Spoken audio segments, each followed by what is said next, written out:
চাষি ভাই, এই যে রোগটা দেখছেন, দেখুন আমার হাতে পাতাতে দেখতে পাচ্ছেন। ভালো করে ভিডিওর দিকে লক্ষ্য করুন। কি হচ্ছে, আলুর পাতা পচে পচে যাচ্ছে। এই যে আপনারা দেখতে পাচ্ছেন তো, দেখুন এই রোগ।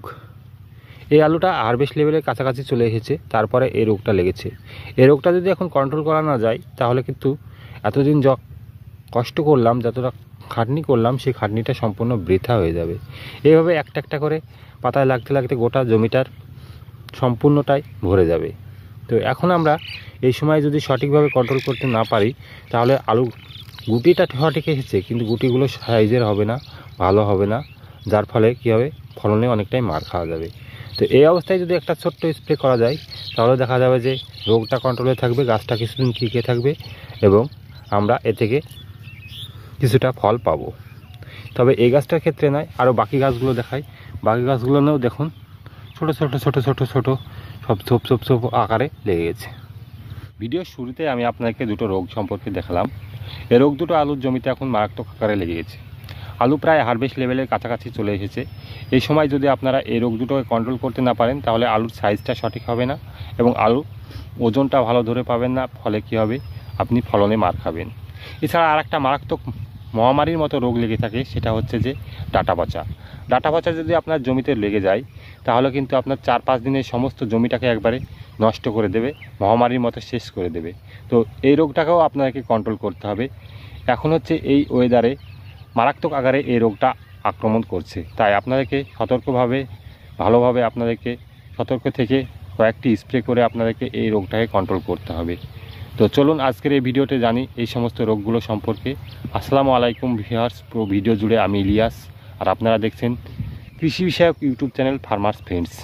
এই ভিডিওর মাধ্যমে আপনারা যারা চ্যানেলে প্রথম এলেন, চ্যানেলটিকে সাবস্ক্রাইব করে রাখবেন, ভিডিওগুলো দেখবেন, দেখে আপনাদের মতামত আমার সঙ্গে শেয়ার করবেন।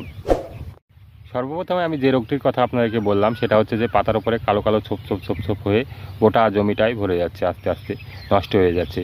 পুচুনিলিয়া নামক এক ধরনের ছত্রাকে এই রোগ ছড়িয়ে থাকে। এই ছত্রাকটাকে যদি আপনারা কন্ট্রোল করতে না পারেন, তাহলে পুরো জমিটাই কালো কালো হয়ে, সম্পূর্ণ জমিটাই ফোটা ফোটা কালো কালো হয়ে জমিটাকে নষ্ট করে দেবে। তো এই ছত্রাকটাকে আমাদেরকে অবশ্যই কন্ট্রোল করতে হবে। এই ছত্রাক হচ্ছে 175 প্রজাতির উদ্ভিদকে নষ্ট করে থাকে, আর এটা প্রায় 7000 প্রজাতির রয়েছে এই ছত্রাক। এই ছত্রাকটাকে আমাদেরকে প্রথমে কন্ট্রোল করতে হবে। ছত্রাকটাকে কন্ট্রোল করার জন্য আপনারা কোন ওষুধটা ব্যবহার করবেন, সেটা নিয়ে আমি পরে জানাচ্ছি। এবং এর পরবর্তী যে রোগটা, সেটা হচ্ছে যে পাতার কিনারার দিক থেকে পচতে শুরু করছে। পাতার কিনারার দিক থেকে পচতে পচতে ভিতরের দিকে প্রবেশ করছে।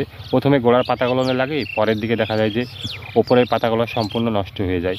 এটাকে অনেকে আর্লি ব্লাইট বলে, আর্লি ব্লাইট নামেও এটা পরিচিত। এই আর্লি ব্লাইট যদি লাগে, তাও আলুর অনেকটাই ক্ষতি করে থাকে। আলু যেহেতু এখন হারভেস্ট লেভেলে, আলু আমরা কিছুদিন বাদ দিয়ে হারভেস্ট করব, অর্থাৎ সংগ্রহ করব, সেই সময় যদি এই রোগগুলো লাগে, তাহলে ফলনটা অনেকটা কমিয়ে দেয়। তাই আমাদেরকে এই সময় এগুলোকে কন্ট্রোল করব। এখানে আরেকটি রোগ হচ্ছে, মারাত্মক রোগ হচ্ছে, সেটা হচ্ছে যে আলুর নাবি দশা বা মরক রোগ। এই মরক রোগটা যদি সঠিক পরিমাণে জমিতে লেগে যায়, তাহলে আপনার 4-5 দিনের মধ্যে দেখবেন আপনার জমির প্রায় 30-70% ফলন কমিয়ে দিতে পারে। এই রোগটা চেনার লক্ষণ কি? এই রোগটা যখন হচ্ছে লাগবে, দেখবেন পাতার কিনার দিক থেকে লাগতে শুরু করেছে, করে ডাঁটাটাকে আস্তে আস্তে ডাঁটায় লেগে ডাঁটাটাকে পচিয়ে দিচ্ছে।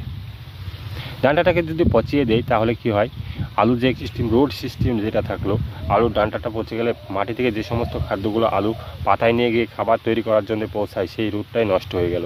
যার ফলে কি হলো, যার ফলে ওই আলু গাছগুলো সম্পূর্ণ খাবার না পাওয়ার অভাবে আস্তে আস্তে নষ্ট হয়ে গেল। ফলে ফলন 30-70% কমে গেল। এই রোগটা হচ্ছে কোন সময় সবচাইতে মারাত্মক পরিমাণে হয়ে থাকে? এই রোগটা হয়ে থাকে যখন ঠান্ডা আবহাওয়া দেখা যায়, আবার কুয়াশাচ্ছন্ন আবহাওয়া, মেঘলা আকাশ, এই সময় এই রোগটা প্রচুর পরিমাণে লেগে থাকে এবং প্রচুর পরিমাণে ছড়িয়ে যেতে থাকে।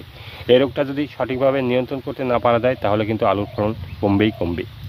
এই রোগটা ফাইটোস্ট্রা ইনফেক্টাম নামক এক ধরনের ছত্রাকের আক্রমণে হয়ে থাকে। এই ছত্রাকটা প্রচুর পরিমাণে ছড়াতে পারে। এটা যখন লাগে, তখন জমিতে সম্পূর্ণ জমিটাকে নষ্ট করে দেয়। তো এই ছত্রাকটাকে আমাদেরকে নিয়ন্ত্রণ করতে হবে। এছাড়া আমরা এর আগে বললাম যে মরচা রোগ এবং অন্যান্য রোগ, যেগুলো 2-3টে রোগ হলো, সেই রোগগুলোকেও আমাদেরকে সারাতে হবে। তো এই সময় আমরা কোন ওষুধটা স্প্রে করলে সবচাইতে ভালো কাজ হয়ে থাকবে, এই সমস্ত ওষুধগুলো সবচাইতে ভালো কাজ করে থাকে, সেই ওষুধগুলো সম্পর্কে আমি আপনাদেরকে জানাচ্ছি। এবার সর্বপ্রথম আমি বলবো সিনজেন্টা কোম্পানির অ্যামিস্টার টপ। অ্যামিস্টার টপ হচ্ছে একটা মারাত্মক এই পচার ক্ষেত্রে কাজ করে থাকে, নাভি দশার ক্ষেত্রে ভালো কাজ করে থাকে। এই সিনজেন্টা কোম্পানির অ্যামিস্টার টপটা আপনারা নেবেন 1 ml প্রতি লিটার জলে। 15 লিটার জলে 15 ml নেবেন, নিয়ে ভালো করে মিশিয়ে নেবেন। মিশিয়ে নিয়ে আলু গাছটাকে ভালো করে ধুয়ে স্প্রে করে দেবেন, দেখবেন রেজাল্টটা ভালো দেখতে পাবেন। এই ওষুধটা কাজ না করলে আপনি আরেকটা ওষুধ আমি বলছি, সেটা হচ্ছে বায়ারের নেটিভো। বায়ারের নেটিভোটা আপনারা কম পরিমাণে নেবেন। এটা আপনারা 10 গ্রাম 15 লিটার জলে নেবেন, নিয়ে ভালো করে মিশিয়ে নেবেন। মিশিয়ে নিয়ে ভালো করে প্রত্যেকটা গাছে স্প্রে করে দেবেন। স্প্রে করে দিলে দেখবেন রেজাল্টটা ভালো দেখতে পাবেন। তাহলে কী হবে, এই রোগটা অনেকটাই কন্ট্রোল করতে পারবেন। এই যে সমস্ত রোগগুলো লাগছে, এই রোগগুলোর ক্ষেত্রে সবচাইতে ভালো কাজ করে থাকে এই ওষুধগুলো। এই ওষুধগুলো আপনারা সংগ্রহ করুন, সংগ্রহ করে নিয়ে এসে জমিতে ভালো করে স্প্রে করে দিন। এই ওষুধগুলো যদি আপনারা সংগ্রহ করে নিয়ে এসে জমিতে স্প্রে করেন, তাহলে আপনারা আপনাদের এই রোগগুলোকে কন্ট্রোল করতে পারবেন। এই রোগগুলোকে কন্ট্রোল করতে পারলেন আপনাদের ফলনের যে ঘাটতিটা আসার সম্ভাবনা ছিল, সেটা অনেকটাই কমে যাবে। এটা আপনারা একবার স্প্রে করলেন, যখন প্রথম স্প্রে করলেন তার প্রায় 4 থেকে 5 দিন পরে আরেকবার স্প্রে করুন। এইভাবে ঘুরিয়ে ফিরিয়ে এই ওষুধ দুটোকে আপনারা পরপর 2বার 3বার স্প্রে করুন, দেখবেন আপনাদের জমি থেকে এই রোগটা কন্ট্রোলে চলে এসেছে। তাহলে দেখবেন যে আপনি আপনার ফলনে ঘাটতিটা বাঁচাতে পারছেন। এইভাবে আপনারা যদি সঠিকভাবে পরিচর্যা করেন, এই সময় সঠিক ওষুধটা যদি ব্যবহার করেন, তাহলে দেখবেন যে আপনার ফলনটা ভালো পাচ্ছেন। না হলে কিন্তু এতদিন যতটাই খাটনি করলেন, সমস্ত খাটনিটাই বৃথা চলে যাবে। সেই দিকে লক্ষ্য রেখে আপনারা অবশ্যই এই কাজগুলো করবেন। আর আলু চাষের উপরে এই ভিডিওটা, আমি ছোট্ট ভিডিওটা এখানেই শেষ করলাম। আবার দেখা হবে আপনাদের সঙ্গে পরবর্তী আরেকটি ভিডিওতে। সে পর্যন্ত আপনারা ভালো থাকুন, সুস্থ থাকুন। খোদা হাফেজ।